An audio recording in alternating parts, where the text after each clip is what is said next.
rumah itu kan dua hal yang berbeda gitu. Bahwa mungkin bangunan ini adalah tempat tinggal, tapi belum tentu menjadi rumah gitu. Betul. Karena rumah kita itu ternyata bukan masalah di mana kita tinggal, tetapi bagaimana kesadaran kita hadir. Dan saya ingin mengawali statement bahwa ketika saya menginjak tanah Bali, saya merasa pulang, Pak. Itu yang paling dalam gitu. Itu satu. Dan tadi saya sebelum kita kesini sama guru ngobrol sebentar, dan momen ini momen yang saya sangat impikan dari 13 tahun yang lalu gitu. Wow. Luar biasa. Alasannya kenapa? Momen di mana kita mungkin identitas yang berbeda, sudut pandang yang berbeda, tapi kita bisa duduk bersatu diskusi penuh dengan cinta kasih gitu. Dan ini saya rasa saya sangat berterima kasih sama semesta, sama Tuhan, sama Allah gitu ya. Karena pertemuan ini yang benar-benar pertemuan, kalau tadi dibicarakan bahwa bukan hanya pertemuan agama, tetapi ini adalah pertemuan anak-anak semesta yang lagi saling berkontribusi dalam kasih sayang gitu. Jadi saya pas pertama guru bilang ke saya bahwa datang ke Yoga Ketawa gitu ya, ke sini gitu, itu udah nggak pikir panjang, yang penting ada waktunya dan pas dan timingnya pas, maka semesta sangat-sangat memudahkan untuk perjalanan saya ke sini gitu. Nah, yang menarik lagi, pertanyaan pertamanya berat banget ya gitu. Belum apa-apa langsung nonjok gitu. Kalau main tinju kan pemanasan dulu gitu ya. Masalahnya kenapa pertanyaan seperti itu? Karena kami di Bali meyakini satu, yang pertama itu Tuhan. Oke. Yang kedua itu Atma. Ya. Yang ketiga apa? Punarbawa kan? Setelah itu karma pala dan moksa. Makanya Tuhan pertanyaan pertama. Iya. Ya, oke. Memang ini nggak basa-basi ya. Oke, tapi saya mau mendisklaimer dulu teman-teman semua. Aduh, kalau tadi guru, saya tuh pertama udah pasti bukan guru gitu ya. Karena saya pinjem juga dari tradisi Hindu, ada yang disebut tentang upah guru. Buat saya itu semuanya guru. Karena buat saya, kita ini sesama murid semesta, kita ini sesama pejalan, kita ini sesama yang sedang mencari. Jadi pertama saya mohon maaf, minta maaf bahwa saya tidak berusaha untuk meyakinkan sesuatu. Saya tidak berusaha untuk memberikan ceramah. Saya tidak berusaha untuk memberikan sebuah wejangan. Karena mohon maaf, tidak ada orang yang berubah karena sering dikasih wejangan.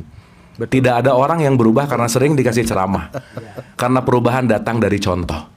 Oleh karena itu, Ibu dan Bapak, teman-teman semua, sahabat spiritual di Yoga Ketawa ini, saya ingin membuka bahwa kita teman bertumbuh yang sama-sama belajar. Setuju? Setuju. Oke. Itu dulu yang penting. Jadi jangan ngerasa lagi ajarin, enggak lah. Kalau tadi yang disebutin yang datang ke sini itu guru beneran. Kalau saya guru bohongan gitu ya, kira-kira. Udah gitu aja. Itu yang paling sederhana. Baik. Saya akan membagi dulu begini. Saya selalu ingat pesan semesta yang dialirkan kepada Pak Wayan. Itu keren banget bahwa anak-anakku sebagai anak semesta, jangan kalian berantem gara-gara berbeda nama tentang aku gitu.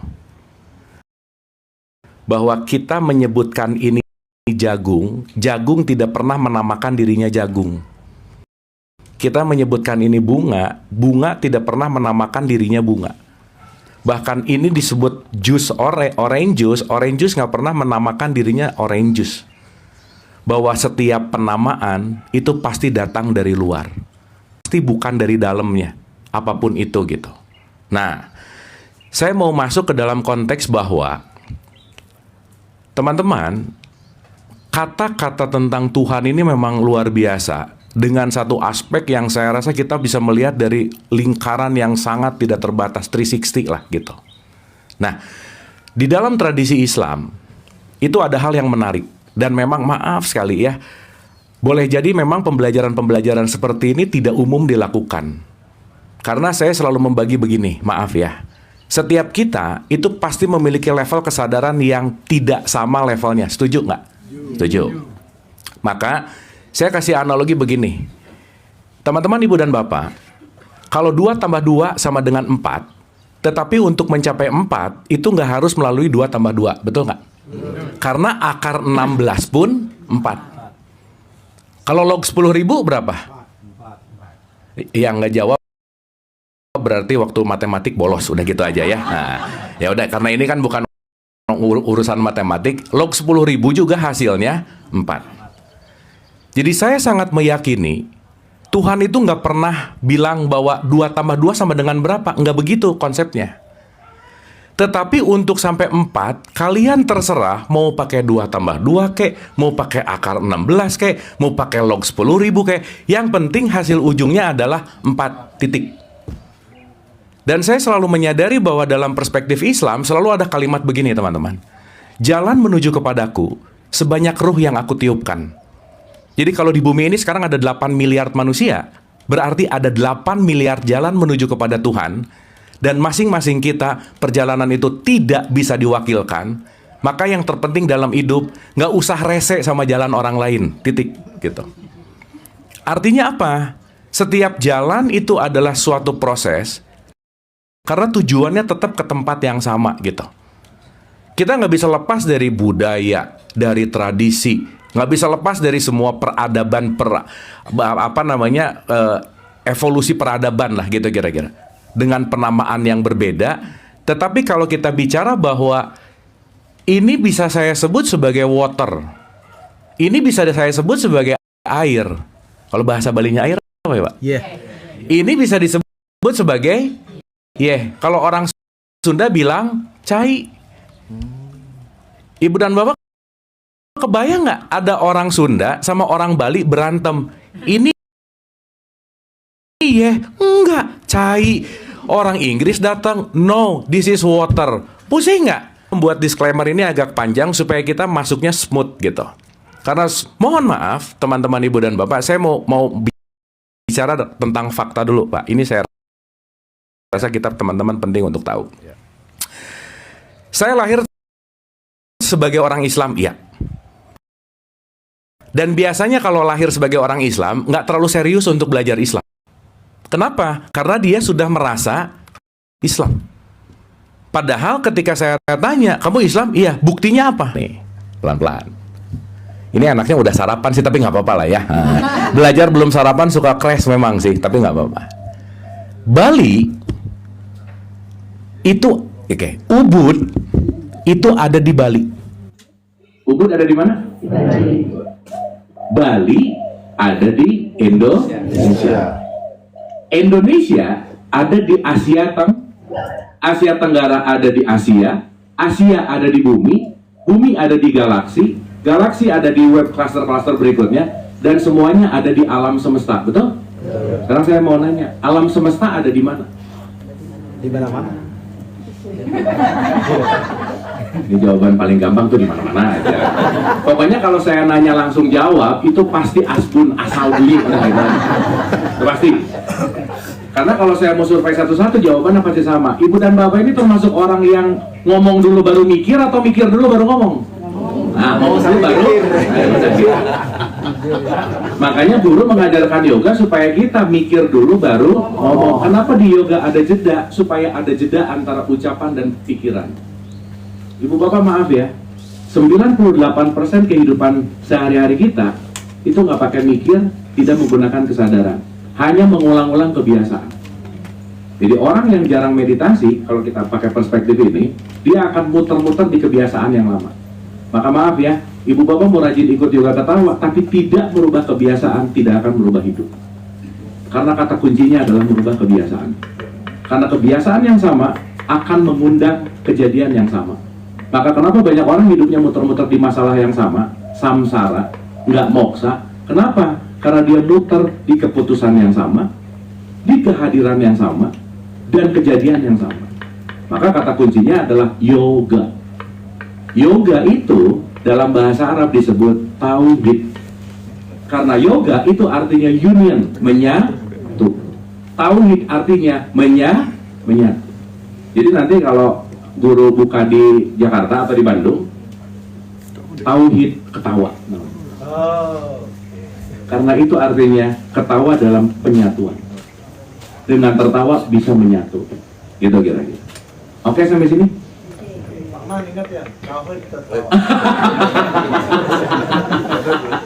Karena itu artinya adalah union atau menyatu. Saya balik dulu nih. Jadi alam semesta ada di mana? Nah, coba nanti kita sama-sama renungkan ya. Sekarang saya tanya lagi. Teman-teman dimuliakan Bapak, Tuhan di dalam kita atau kita di dalam Tuhan yang mana? Nah, beda-beda nih. Hah? Aduh, malu. Wah, ini langsung hadiah.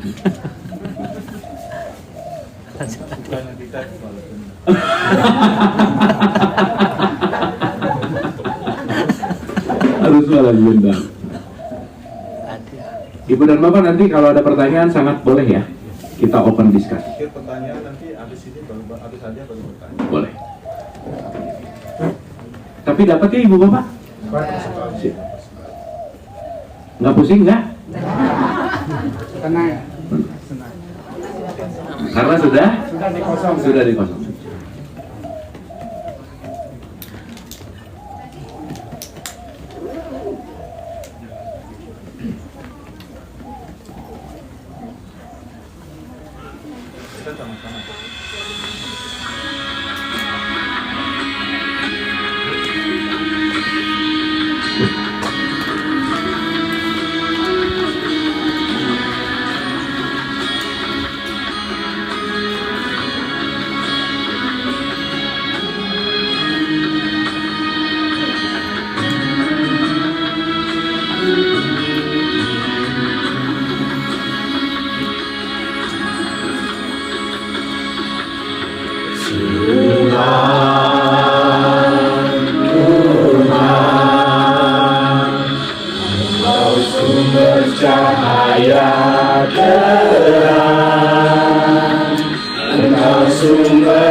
Percikan kecilmu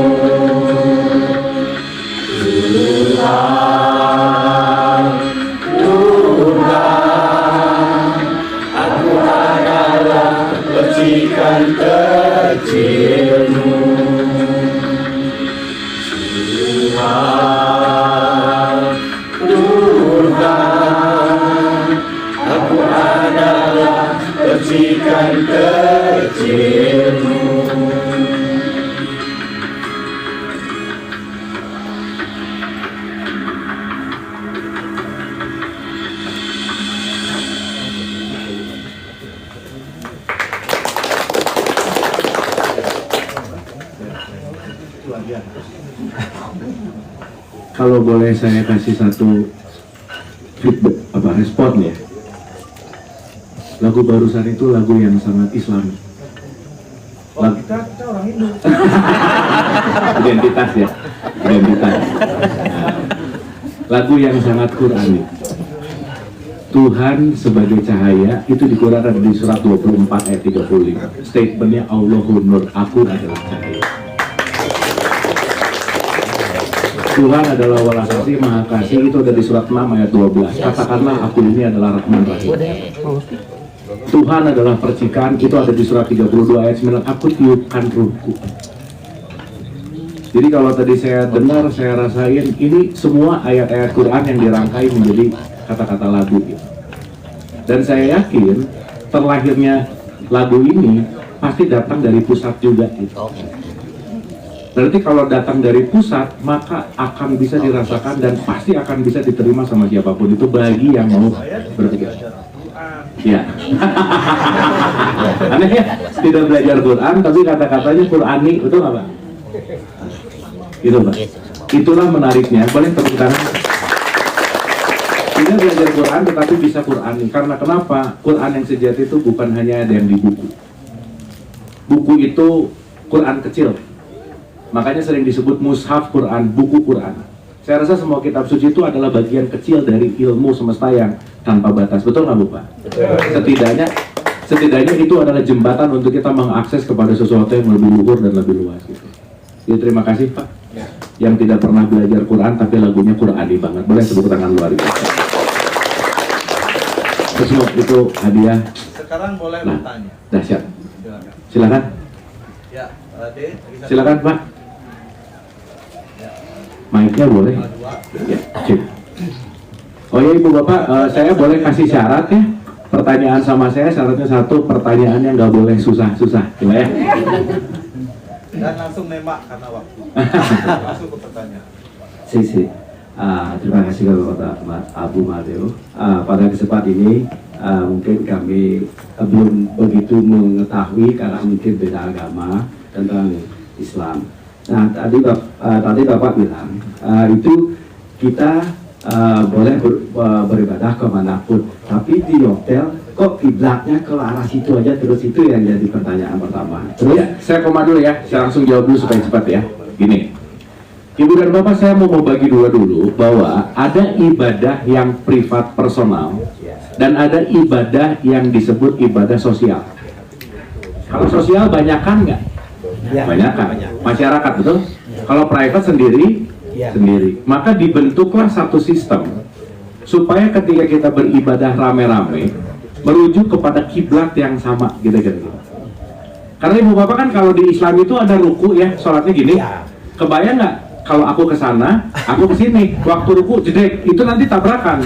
Itu pasti nanti berantem dan ribut gitu kira-kira.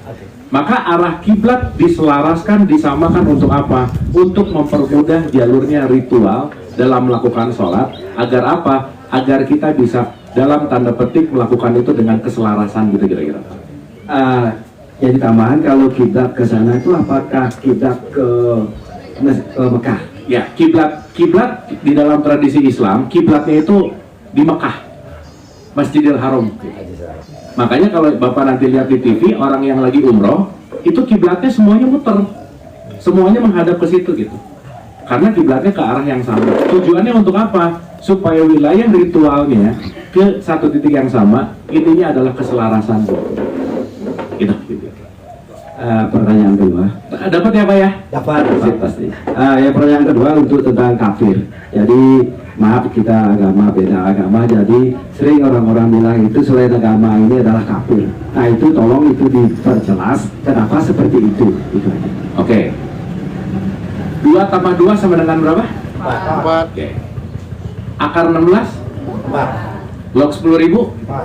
Sekarang saya tanya, kalau orang cuma tahu 4 hanya 2 tambah 2, dia akan menyalahkan orang yang ngomong akar 16 4 nggak? Ya, Salah Pak. Karena 4 itu hanya 2 tambah 2. apalagi kalau dia nggak ngerti logaritma, salah, makin salah. Jelas 4 itu hanya 2 tambah 2, betul nggak? Jadi saya mau ngomong gini Pak, orang yang mengkafirkan orang lain intinya cuma satu, mainnya kurang jauh, itu yang paling penting. Dia cuma tahu kalau 4 itu hanya 2 tambah 2, itu dulu nomor 1. Yang kedua, kalau kita bicara dalam konteks yang namanya kafir tadi, kafir itu artinya tertutup. Tertutup dari maha welas asihnya. Ketika kita semua lagi tertutup dengan welas asihnya Allah, Tuhan, apapun itu penamaannya, berarti aku lagi tertutup oleh ego. Maka kalau egonya di depan, Allah ketutup. Maka kalau orang mengedepankan ego, berarti dia lagi kafir sebetulnya. Jadi ibu bapak kalau lagi marah lagi kafir nggak? Ibu bapak suka marah nggak? Suka marah nggak? Salah. Berarti ibu bapak suka kafir nggak? Semua orang pasti pernah kafir. Kenapa begitu ego di depan dia kafir, begitu dia sadar, dia kembali lagi kepada kesadaran. Jadi artinya, orang yang kafir adalah orang yang lepas dari kesadaran, yang mengontrol adalah egonya, bencinya, amarahnya, dengkinya, dendamnya. Maka kalau ini mengontrol hidup kita, maka welas asih tertutup oleh kebencianmu, gitu kira-kira. Ya. Silakan, Pak.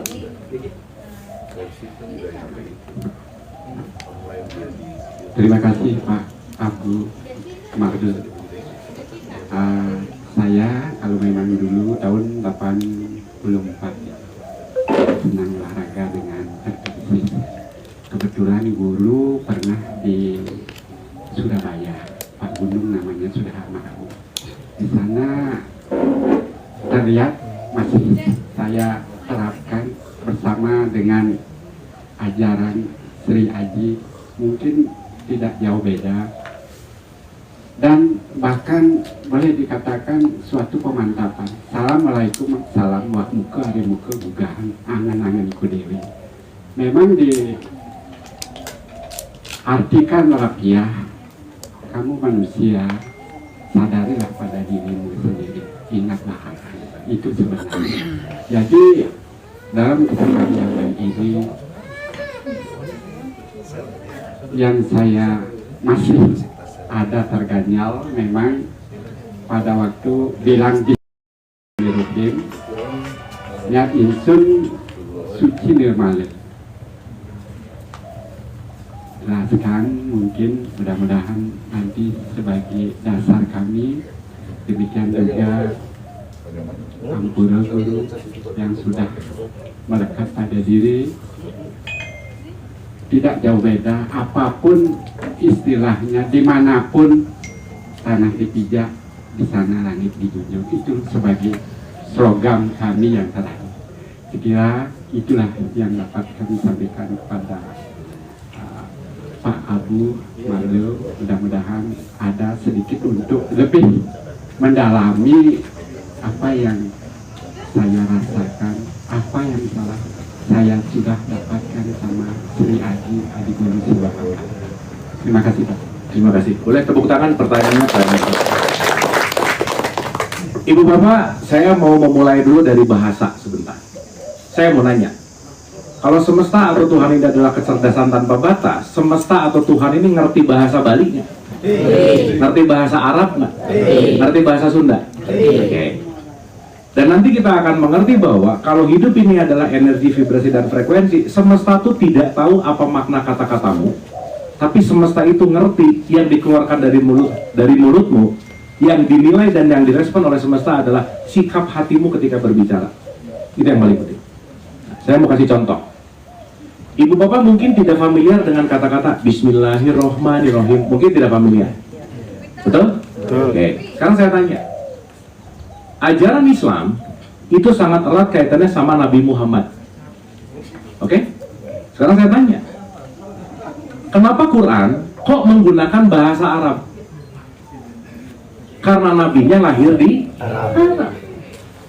Kalau Nabi Muhammad lahir di Bali, bahasa Bali, pasti bahasa Bali. Beli disebutnya dulu. Kalau lahir di Garut, pasti pakai bahasa Sunda.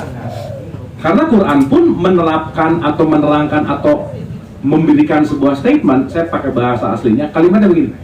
Fa'in nama yasarnahu bilisanika. Surah 44 ayat 58. Aku mudahkan dengan bahasamu. Dengan bahasa siapa? Oke. Nah sekarang pertanyaannya, Berarti komunikasi sama Tuhan urusannya pakai bahasa kata-kata atau pada gelombang dalam hati kita. Apapun kata-katamu ketika gelombang batinmu tidak menyatu dengan welas asih, maka kata-kata hanya akan menjadi kata-kata. Maka orang yang sering mengatakan basmalah tapi batinnya tertutup oleh amarah, maka basmalahnya tidak akan mendamaikan.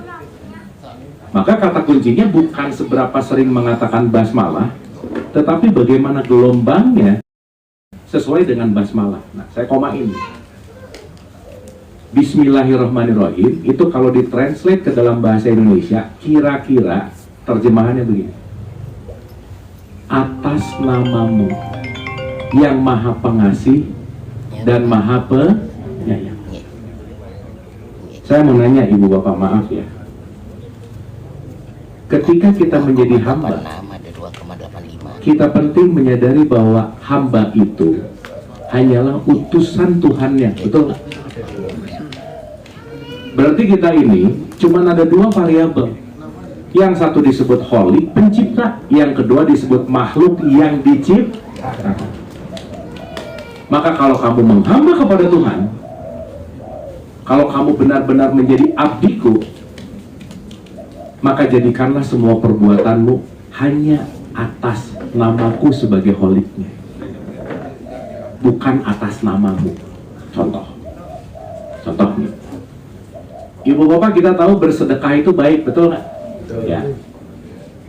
Tapi bersedekah itu ada dua, satu dengan kesombongan, dua dengan keikhlasan. Jadi orang bisa ngasih uang, kelihatannya sedekah, padahal lagi sombong, itu bisa bukan? Makanya bukan berapa jumlah uangnya, tetapi sikap hatinya itu yang paling penting. Sampai sini oke? Dan kita penting bersedekah karena diajarkan untuk melepaskan kemelekatan. Makanya ibu bapak maaf ya, ciri-ciri tingkat Islam yang tertinggi yang disebut dengan takwa, salah satu nilai tertinggi dalam Islam, dalam takwa, itu satu bu, Pak. Maaf ya, Quran itu selalu mengatakan begini, saya pakai bahasa asli dulu. Inna akramakum indallahi atqakum. Artinya apa coba? Yang paling mulia di hadapanku, kata Allah, adalah orang yang paling takwa. Orang yang paling apa? Takwa. Gak ada kata-kata yang paling mulia adalah orang yang rajin sholat. Gak ada bu. Gak ada kata-kata yang paling rajin puasa mulia. Gak ada. Gak ada kata-kata yang rajin umroh mulia. Gak ada. Kenapa? Sholat, puasa, umroh, haji, kurban, semua ritual jembatan menuju takwa. Berarti puasa itu jembatan atau titik sampai? Jembatan. Titik sampainya apa? Takwa. Sholat itu jembatan atau titik sampai? Titik sampainya? Jadi yang penting puasanya atau sholatnya? Dua-duanya. Karena jembatannya perlu, takwanya juga perlu. Maka ritual dan spiritual nggak bisa terpisah. Oke? Tetapi ketika orang hanya sibuk di jembatan, bisa jadi nggak nyampe-nyampe. Jadi puncak ketakwaan seseorang di hadapan Allah, nomor satu, orang yang takwa siapa sih? Orang yang tidak pelit. Nah, itu nomor satu. Jadi mau sholat rajin ke, puasa rajin ke, tapi pelit, berarti dia muter di jembatan, dia nggak mencapai titik mulia. Ibu bapak maaf ya, menurut ibu bapak aja, ada nggak orang yang rajin sholat tapi korupsi? Ada nggak? Ada. Jangan banyak, nggak enak, ada aja. Banyak, nggak enak, ada aja. Ya, aneh nggak? Sholat rajin tapi korupsi? Aneh. Berarti dia main-main di jembatan, nggak nyampe kepada titik yang namanya takwa. Jadi rajin sholat itu bukan prestasi, tapi prestasinya pada ketakwaan gitu. Nah, di ketakwaan nomor satu inilah ketika aku mampu melepaskan, artinya apa? Tidak ada perbuatanku, yang ada perbuatan Tuhan. Jadi ibu bapak maaf ya, orang sedekah sih bagus, ngasih. Selesai ngasih ngobrol ke temennya, aduh aku bahagia sedekah.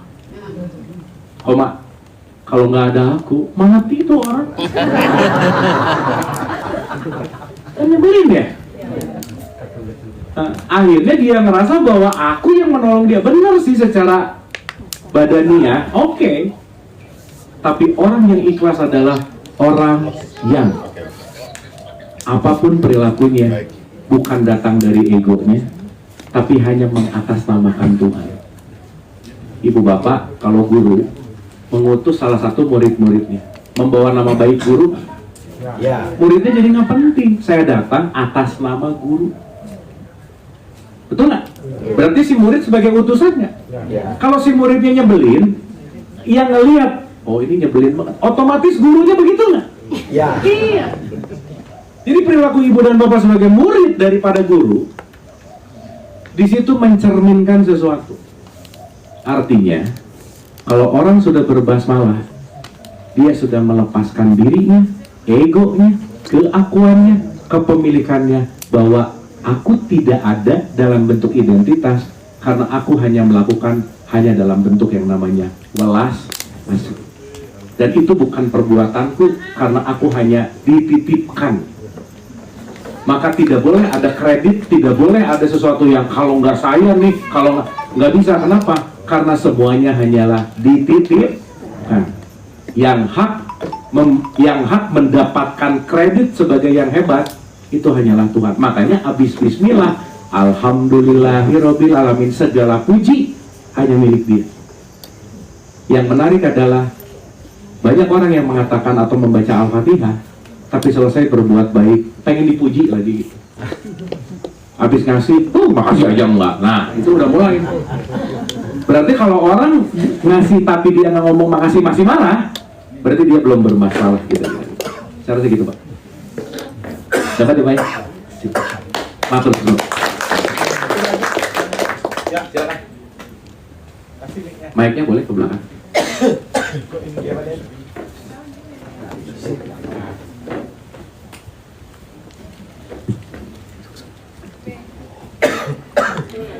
Terima kasih Kang Abu Malu yang menjadi favorit saya juga di dalam setiap podcastnya bersama Pak Dokter Mustika, guru juga.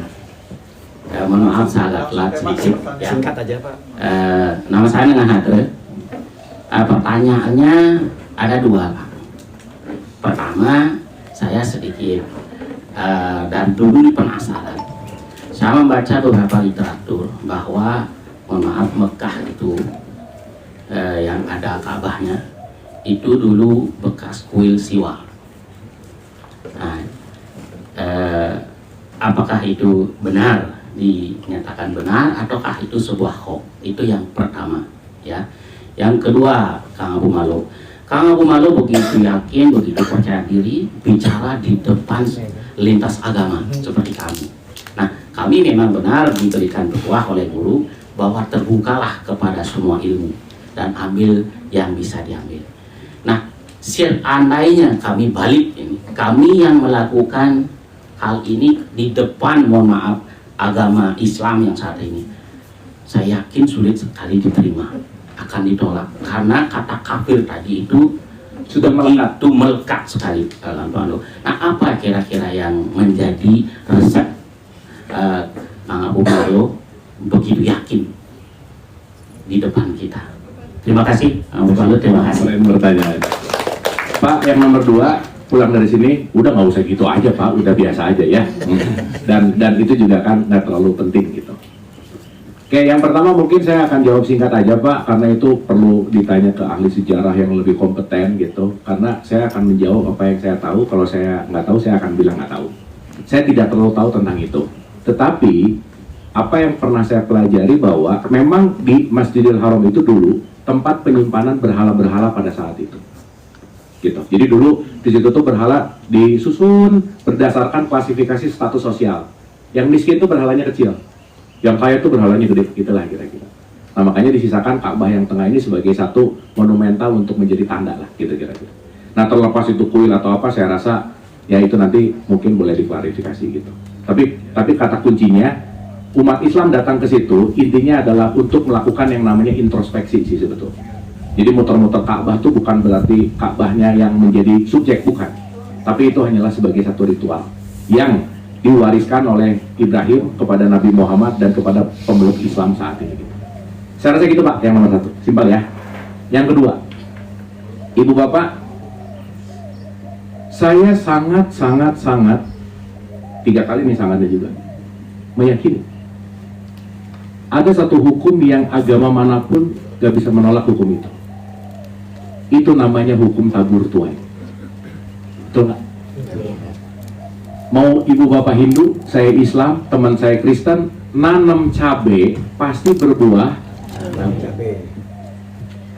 Wah, ada mentang-mentang Islam nanam cabai keluar durian, nggak bisa. Betul nggak? Betul. Berarti yang universal yang disebut tabur tuai akan berlaku apapun agamanya nggak kira-kira? Ya. Karena kenapa? Hukum semesta tidak memandang agamamu apa, tapi hukum semesta akan berlaku mau kamu agamanya apa, karena dia adalah hukum yang abadi. Jadi Pak, saya setelah ditelepon sama guru, di WhatsApp sama guru, saya percaya dengan hukum ini. Maka saya yakin ketika saya datang ke sini membawa cinta kasih, maka yang akan saya dapatkan adalah cinta kasih gitu. Karena saya datang ke sini tidak membawa kebencian, tidak membawa kecurigaan, saya tidak berusaha untuk meyakinkan sesuatu, karena saya datang ke sini hanya ingin berbagi. Kita sama-sama murid yang terus belajar. Saya nggak paling benar, karena kalau ibu bapak pernah nonton 3 Fakir, slogan kita tuh nggak tahu apa-apa, saya nggak bisa apa-apa, dan yang lebih jelas bukan siapa-siapa. Maka saya datang ke sini hanya membagikan apa yang sedikit saya pernah alami dan ketahui, dan bukan untuk dalam tanda petik mempropagandakan sesuatu, meyakinkan sesuatu. Bahkan ibu bapak maaf ya, ada orang yang ngobrol sama saya, terus dia tertarik sama Islam, terus dia ngomong gini, mau masuk Islam ah? Jawaban saya sederhana, nggak usah, udah banyak gitu Bu. Maksud saya, jangan sampai masuk tapi nggak ngerti gitu. Jangan tiba-tiba oke sedikit, nggak gitu. Karena mohon maaf ya, pun orang pindah agama, cuman pindah identitas, tetapi tidak pindah kesadarannya, itu bukan itu gitu poin. Nah jadi Pak, saya mungkin menggarisbawahi bahwa ketika semuanya datang dari niat gitu. Karena hukum frekuensi akan ditemukan dengan frekuensi yang selaras gitu. Jadi kalau saya diundang sama guru, frekuensinya udah selaras, maka saya datang kemana? Keselarasan itu tidak pernah menipu. Itulah kenapa ketika hati kita penuh dengan cinta, kita pun akan dihadirkan cinta itu sendiri gitu. Koma, kenapa ketika dikatakan ini sebagai kemelekatan? Ingat ibu bapak, mayoritas beragama di kita tidak menggunakan nalar, hanya dogma dan doktrin. Maka ibu bapak, ya saya juga menerapkan ini sih, sederhana aja. Kalau orang tidak bertanya, nggak usah diceramahin. Kenapa? Karena salah satu ciri orang ini terbuka adalah bertanya. Dan kita nggak perlu ngasih wejangan, nggak perlu ngasih nasihat, nggak perlu ngasih ceramah. Sekali lagi saya ulang-ulang, tidak ada perubahan ketika orang dikasih wejangan berlebihan, ceramah dan seterusnya. Karena sekali lagi, daripada memperdebatkan Tuhan, daripada mengajak untuk sesuatu kepada yang kita tidak paham, daripada kita sibuk ngasih ceramah, mending kita tunjukkan welas asih yang sejati, sehingga contoh yang akan jauh lebih merubah daripada kata-kata. Terima kasih.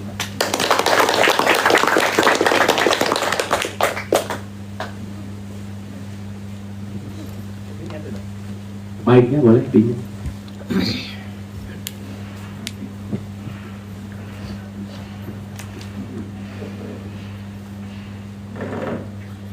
Kang Abu, kita selalu diajari dari kecil, dari SD itu bahwa manusia itu adalah percikan kecil dari Tuhan itu. Tetapi kita sebagai manusia itu bisa menjadi Buddha. Buddha itu sifat-sifatnya kebinatangan. Kita bisa juga menjadi manusia, dan terakhir kita bisa menjadi Tuhan. Dikatakan tujuan terakhir kita adalah bisa menyatu dengan Tuhan. Nah, itu ada di ajaran kedua, keyakinan kedua. Kalau di Islam gimana? Ada nggak istilah itu? Buddha, manusia, Tuhan itu atau Dewa itu? Tolong dijelaskan. Oke, makasih. Berat lagi nih pertanyaannya ya. Oke.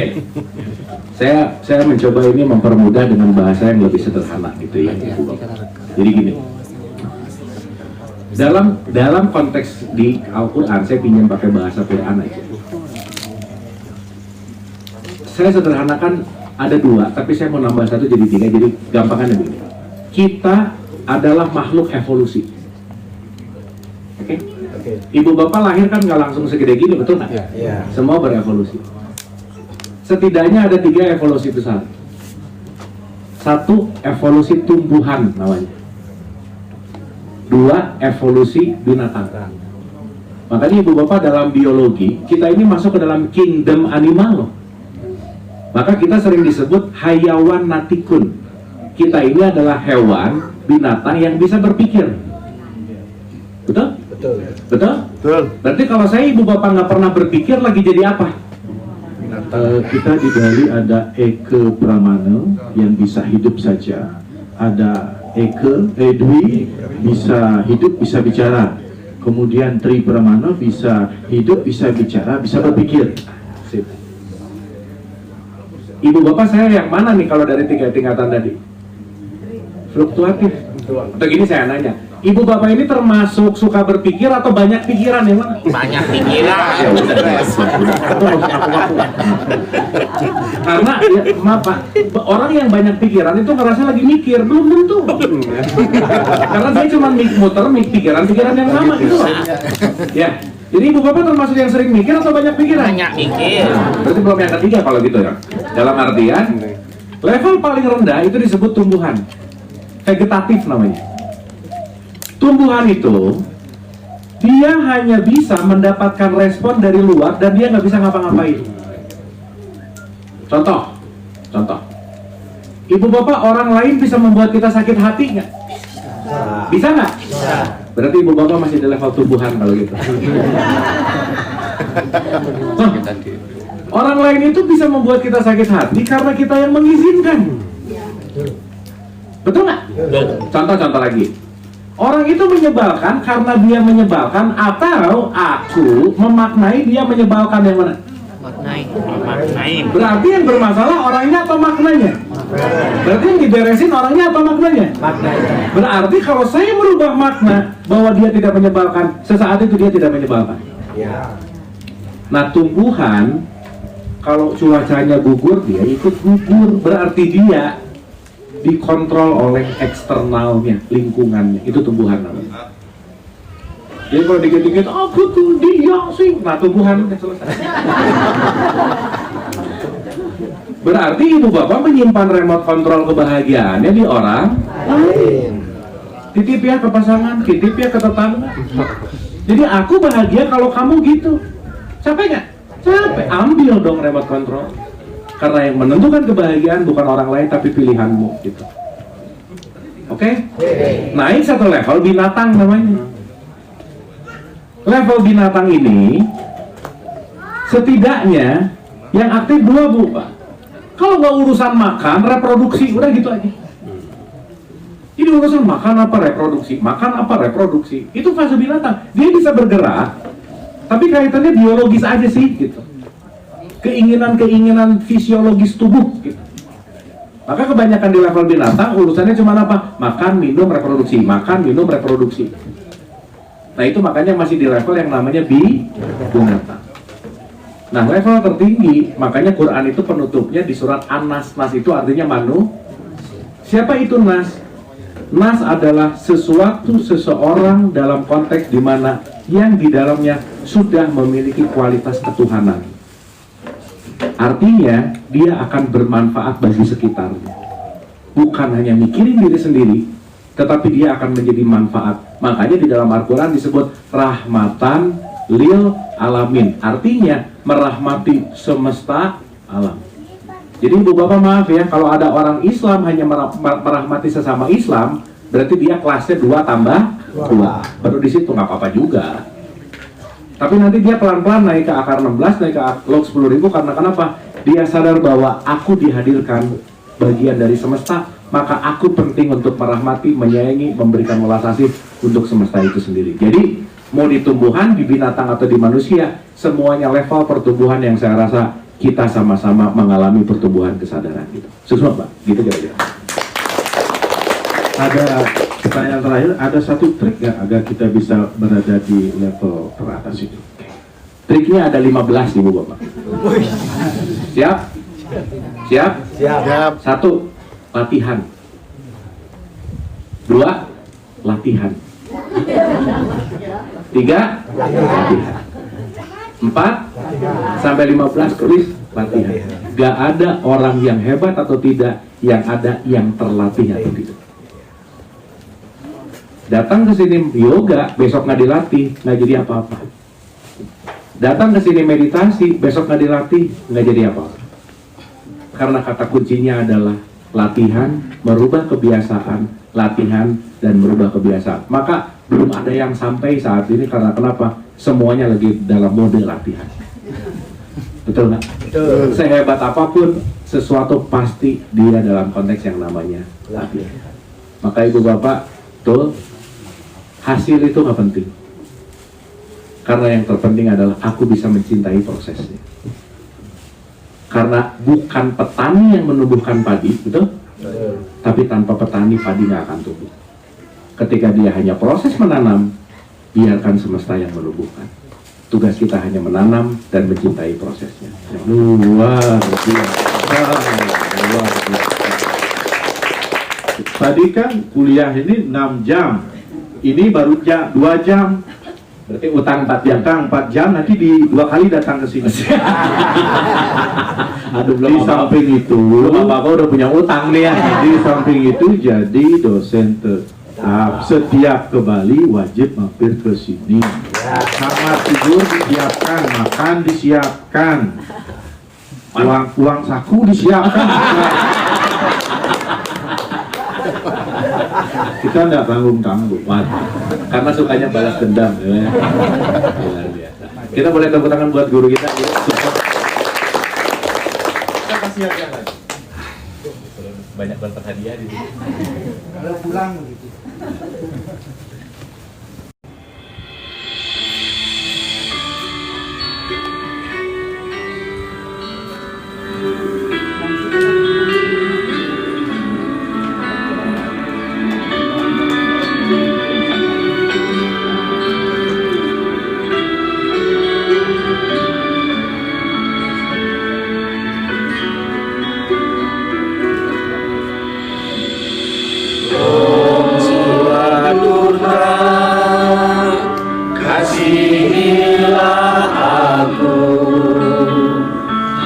Dan bersemayamlah dalam hatiku.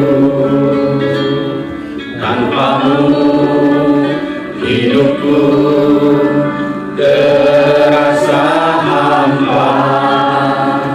Penuhilah hatiku dengan kasih sayangmu.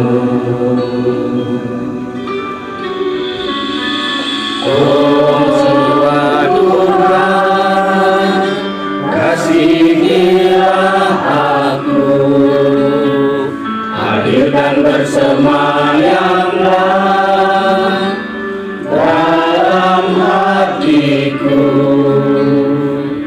Aku tak tahu mantra, ritual dan puja-puja, namun aku hanya punya keyakinan penuh padamu. Om Siwa Durga, kasihilah aku, hadir dan bersemayamlah dalam hatiku.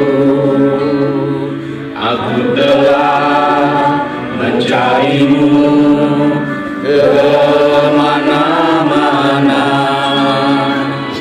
Sekarang peganglah tanganku dan tuntunlah aku selama-lamanya.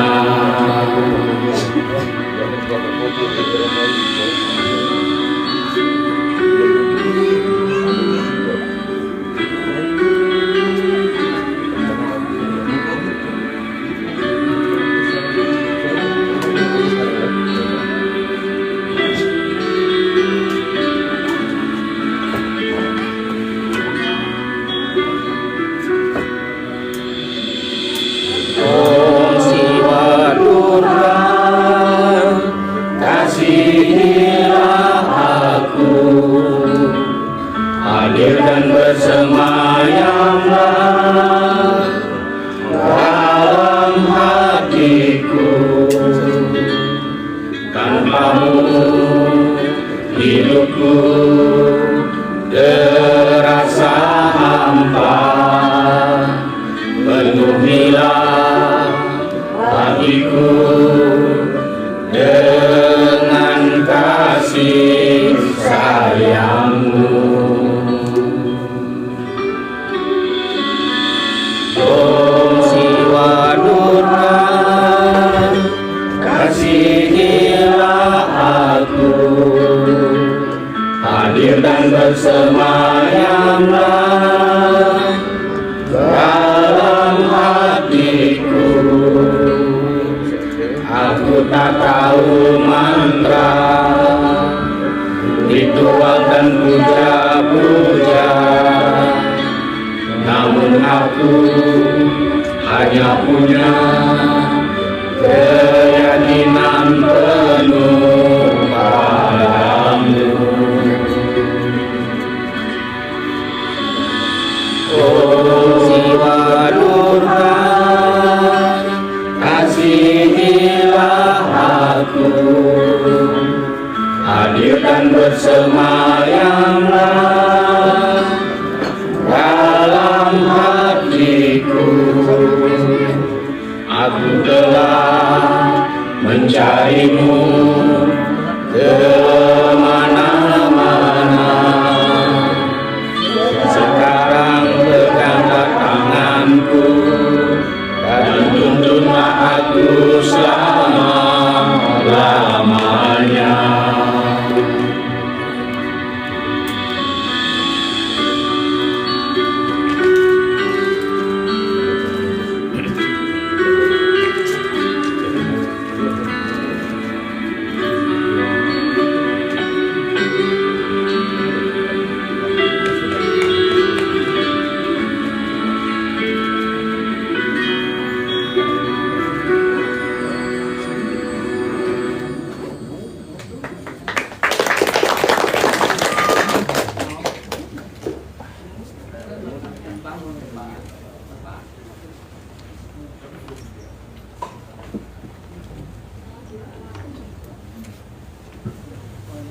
Terima kasih.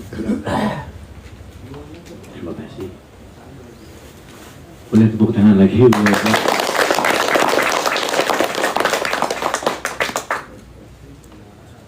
Saya rasa kuliah kita ini indah banget.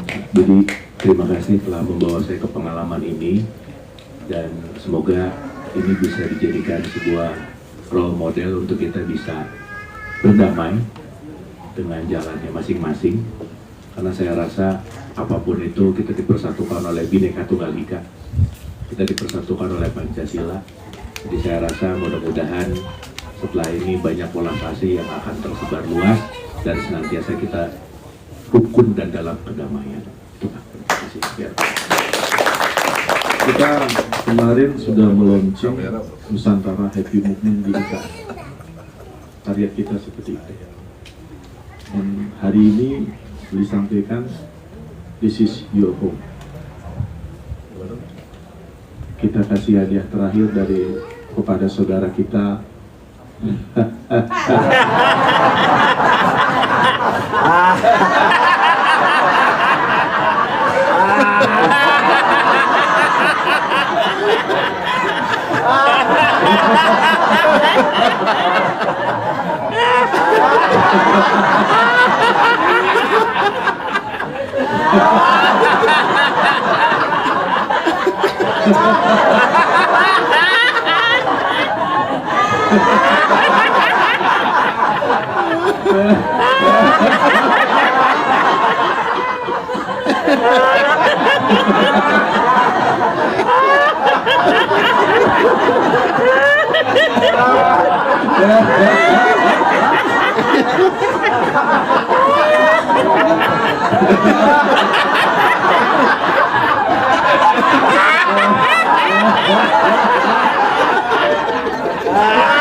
Kita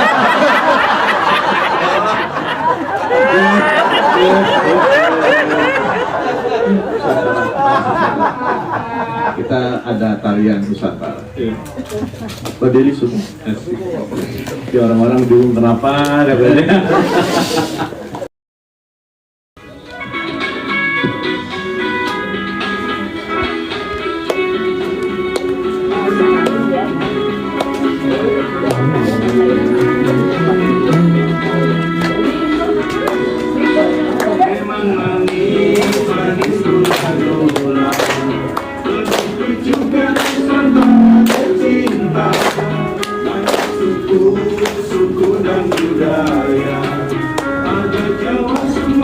Sampai Papua, semuanya ada di sini. Hidup rukun damai berseri-seri. Ragam umat agamanya, ada Islam, ada Kristen, Hindu, Buddha. Semuanya ada di sini. Bersatu di Bhinneka Tunggal Ika. Antara kita bercinta, kita semua wajib menjaganya. Jangan sampai kita terpecah belah oleh pihak lainnya. Kasihlah kesatuan kita dengan kebenaran empat dunia. Jangan sampai kita diadu domba oleh bangsa lainnya.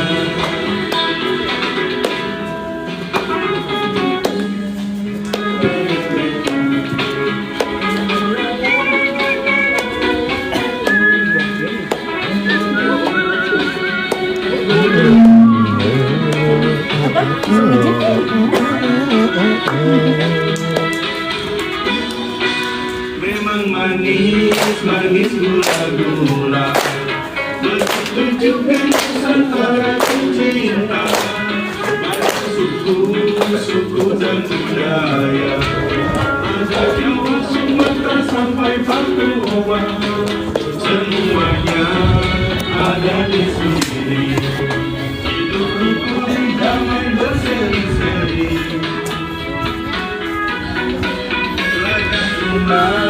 Umat agamanya, ada Islam, ada Kristen, Hindu, Buddha. Semuanya ada di sini.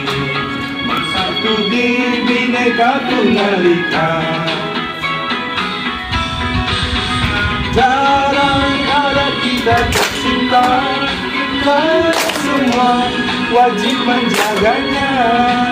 Jangan sampai kita terpecah belah oleh pihak lainnya. Kasihlah dasar budaya kita dengan kemuliaan empat duanya. Jangan sampai kita diadu domba oleh bangsa lainnya.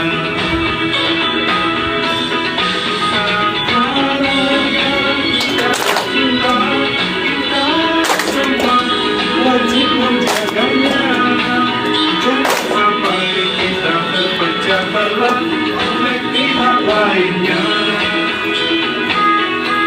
Pancasila dasar negara kita dengan kemuliaan empat duanya. Jangan sampai kita diadu domba oleh bangsa lainnya.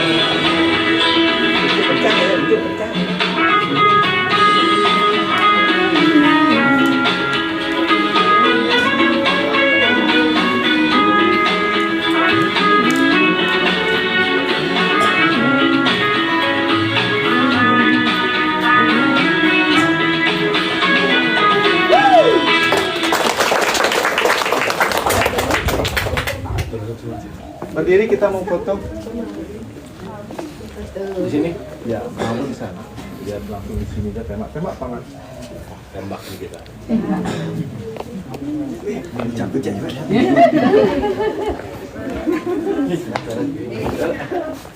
Miring.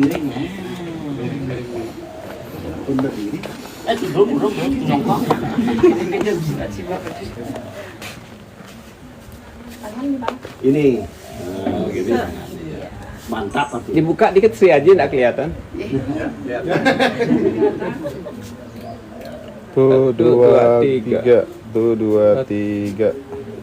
Tuh, 2, 3. Oke.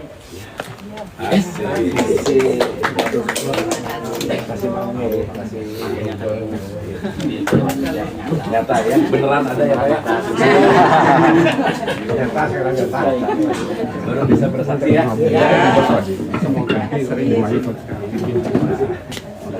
Iya Bupati. Dah. Mana. Ini foto. Nanti ini foto. Foto pemahaman Pak.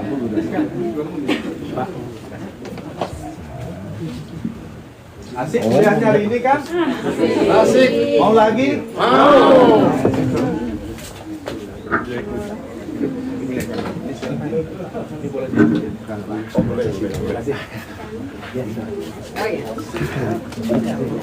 Oh, boleh. Sana aja, Mak.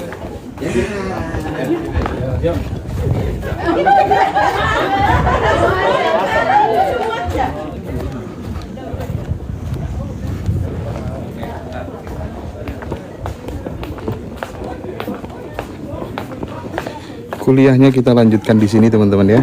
Nah, Kuliah dadaan. kuliah dadaan. Woi, mana?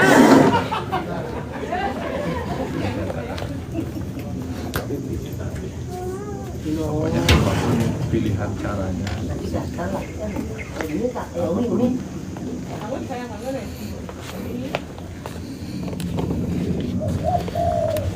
Apapun pilihan caranya, mau menyengaja apa tidak menyengaja, yang penting hasilnya sama-sama menerima, maka semua akan menjadi baik-baik saja.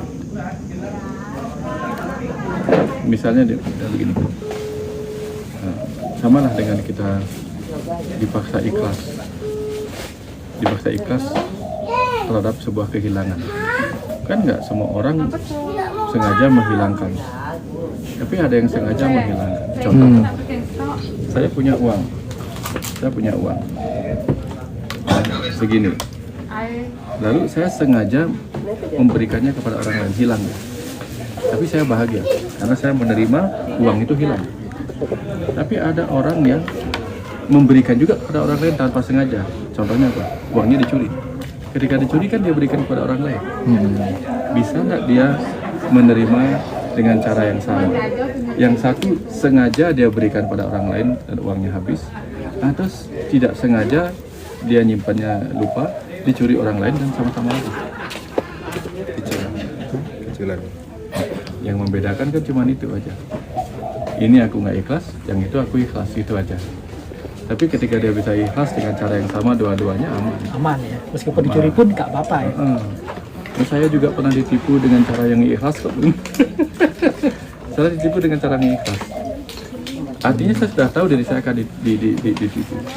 Dipinjemin uang, tidak akan dikembalikan. Saya sudah tahu. Tapi karena saya merasa ini akan bermanfaat bagi dia, udah dipinjam sama dia dan saya nggak mempertanyakan lagi. Dapat banyak ya? Kuliah 1 semester ya. Oh gitu ya. 1 semester.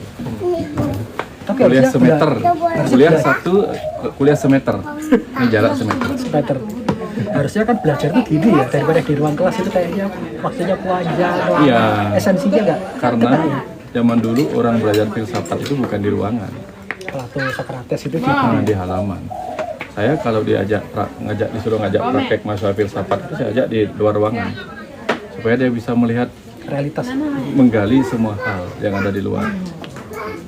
Karena kalau di perpustakaan kita buka bukunya baru bisa baca, membuka halaman-halaman bukunya baru bisa dibaca. Nah di alam ini bukunya sudah terbuka, tinggal dibaca aja. Kayak teorinya. Iya, kan di alam ini buku sudah terbuka. Nggak usah buka-buka halaman lagi. Ngomong ayam ini dulu. bisa. Ibu bisa ayam. Ya kayak gitu. Ini bisa ayam. Tugas kita itu sama membacanya. Di Jawa kan ada yang disebut mengaji alam. alam semesta raya itu pengetahuan yang belum tertulis. Bisa nggak bijaksana dibotolin? Jual kebijaksanaan dalam botol. Jual kebijaksanaan dalam botol. Kalau orang minum itu langsung bijaksana. Dia dropship bisnisnya. Teman-teman nanti jangan lupa yang mau hadir di Sentul ya, di Bogor tanggal 21-22 Desember bersama dengan Pak Wayan dan Kang Abu Marlum.